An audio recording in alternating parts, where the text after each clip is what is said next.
With twin daughters on the way and the burden of finances tightening around her, Titania knew she needed more than just one job.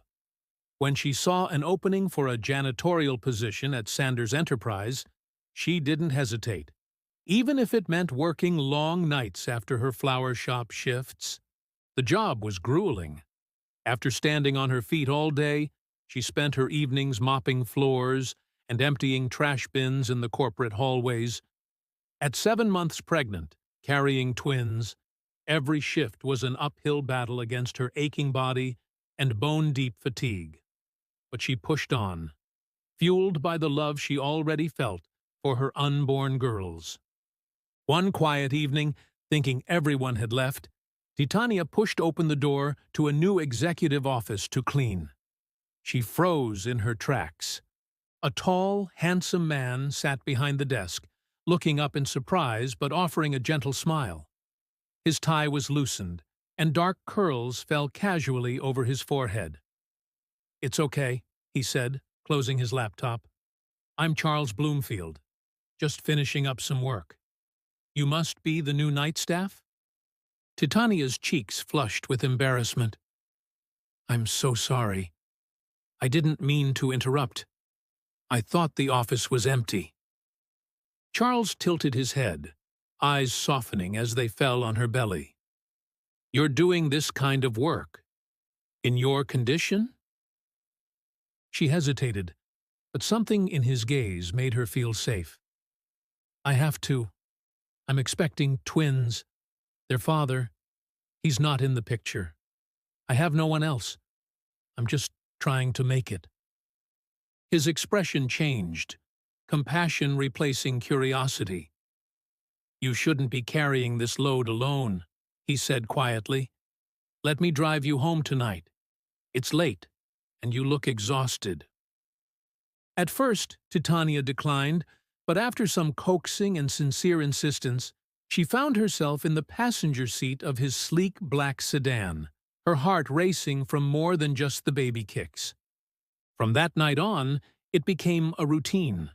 Charles picking her up, asking about her day, occasionally bringing her snacks or fresh flowers from a local shop. His presence soothed her, his kindness easing burdens she hadn't even realized she carried. Weeks passed, and Charles invited her to dinner. Then a movie.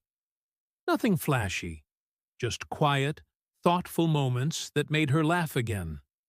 He raised her salary and offered her a beautifully renovated basement apartment at his house for a token rent. Titania was hesitant at first. What if this is a mistake? What if I get hurt again?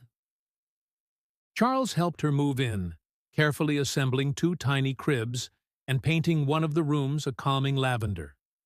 He cooked for her and sat with her during the harder days of pregnancy. Then one evening, under the stars in his garden, Charles looked into her eyes. "Titania, I know you've been hurt. I know this isn't how you imagined life would turn out. But I love you. I want to build a life with you, and I'll wait as long as it takes. I want to be a father to your girls, if you'll let me." Tears filled Titania's eyes. She reached for his hand. "You don't have to wait anymore. I love you."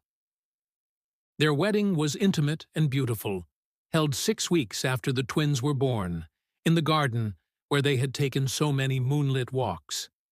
Titania, glowing in a soft ivory gown, held her daughters as she walked down the aisle toward the man who had restored her faith in love. She wept with joy, whispering a quiet prayer of thanks. "From ashes to beauty," she said. "God, you've turned my mourning into dancing." It was a warm spring Sunday afternoon. After returning from church, Titania decided to take the girls to the park. Titania sat on a wooden park bench. The soft giggles and shrieks of children filled the air. Her tired eyes locked on her 4-year-old twin daughters, Isla and Ivy. Titania's heart clenched as she watched their tiny legs clamber up the slide's ladder. The slope of their noses, the slight dimple in their cheeks when they smiled. It was all Nick. Memories, long buried, bubbled to the surface. That one night, his rejection, the tears, the fear. "Maybe I was wrong," she whispered to herself, eyes clouding.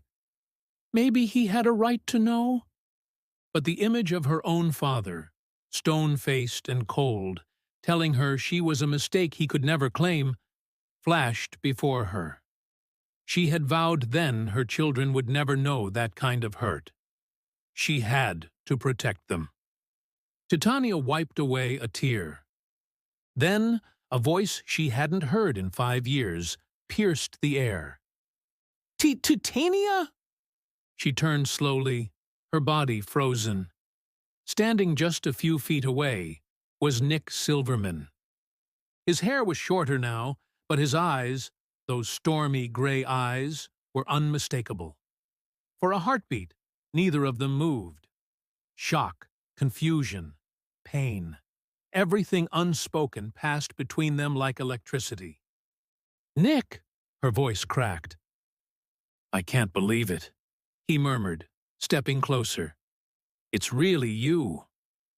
Titania stood slowly. "What are you doing here?" "I come to this park sometimes," he said, eyes never leaving hers. "I've been searching for you for years, everywhere. After the divorce, I just—" "You divorced?" she asked, voice barely above a whisper. Nick nodded. 6 months after the wedding, I realized I'd made the biggest mistake of my life. I married Milena because I thought it was expected. But the only woman I ever truly loved was you." Titania's breath caught in her throat. Her emotions swirled. Anger, sorrow, longing. "Why now, Nick?" Before he could answer, 2 little voices interrupted. "Mommy, watch us!" Isla called, waving from the top of the slide. "Look at us go!" Ivy chimed in as they whooshed down together. Nick's head snapped toward them. His face turned pale. Did she say, Mommy?" he asked, his voice trembling.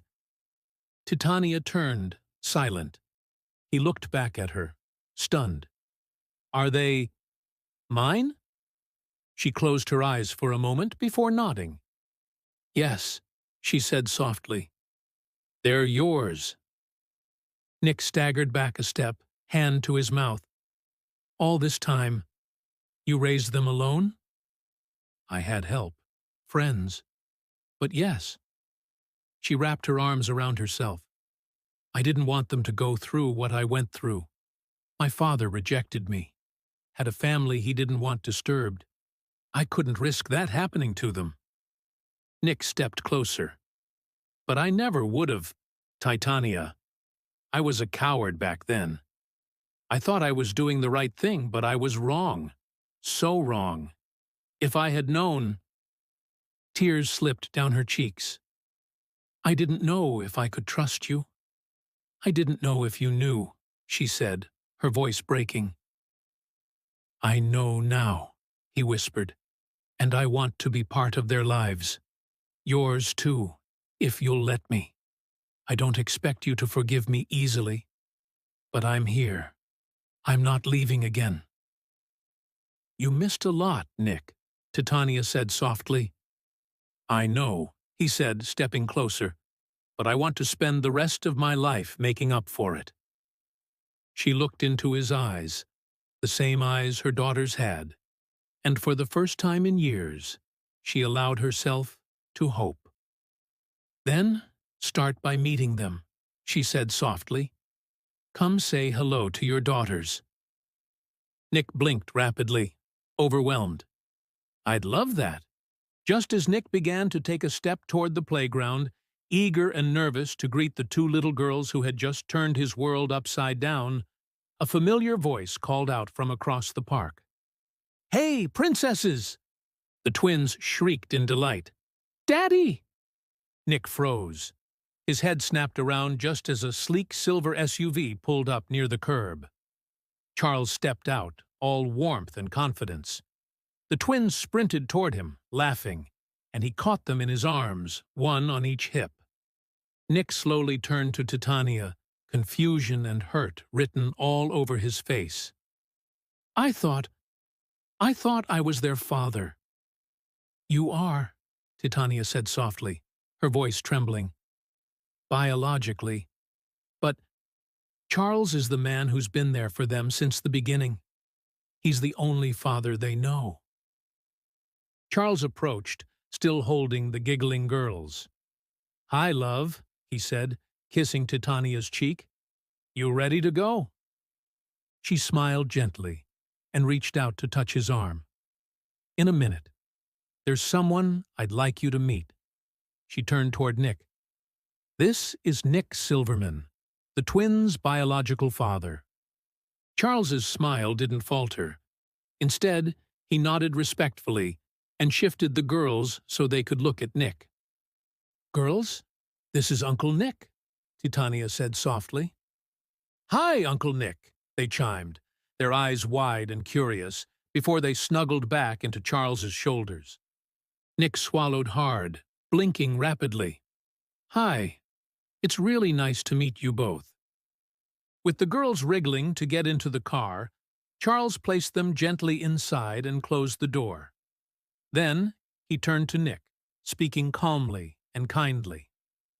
"I know this is a lot to take in," Charles said, "but I want you to know we're not trying to keep you out.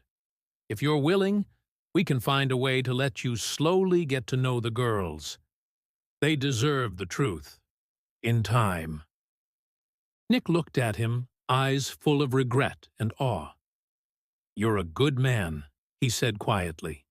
"They're lucky to have you." Charles just nodded, then wrapped an arm around Titania's waist and led her toward the car. Nick stood alone in the park, watching the woman he once loved disappear into the life he could have had. A life he'd lost. The soft hum of the engine caused the girls to fall asleep. Charles kept one hand on the steering wheel and the other gently holding Titania's. "I hope that wasn't too much. That you're not upset," she said quietly. He smiled and gave her hand a squeeze. "I'm not upset. You were honest with me from the beginning. I knew this day might come. She paused, her voice thick with emotion. "I'm so grateful for you, Charles. You've given me and the girls everything I never thought we'd have. Love, stability, joy. You've never once made me feel like I was a burden." Charles looked over, his expression gentle. "Titania, loving you and those girls is the best thing that's ever happened to me. I don't care how they came into the world. They're mine, ours. And no matter what happens, we'll face it together." Tears welled in Titania's eyes, but this time they were from happiness. "You're incredible," she whispered. "I thank God every day for you. You've turned my brokenness into something beautiful." Charles pulled the car into their driveway and parked. Titania took a breath, one hand moving instinctively to her stomach. "There's something I want to tell you," she said softly. Charles looked at her curiously. "What is it?" "I'm pregnant." For a moment, the world stood still. Then Charles's face broke into a huge smile, his eyes glistening. "You're serious?" he asked. She nodded, biting her lip, unsure how he'd react. Charles leaned over, kissed her forehead, then her lips, and finally placed a hand on her belly. "Thank you," he whispered, "for trusting me, for letting me be part of this journey with you. We're going to be just fine, Titania. More than fine. We've got love, and that's everything." Titania closed her eyes and whispered a silent prayer. "Thank you, God, for this man, for my girls, for this life. My world is finally whole. See you next time, and remember, love is free.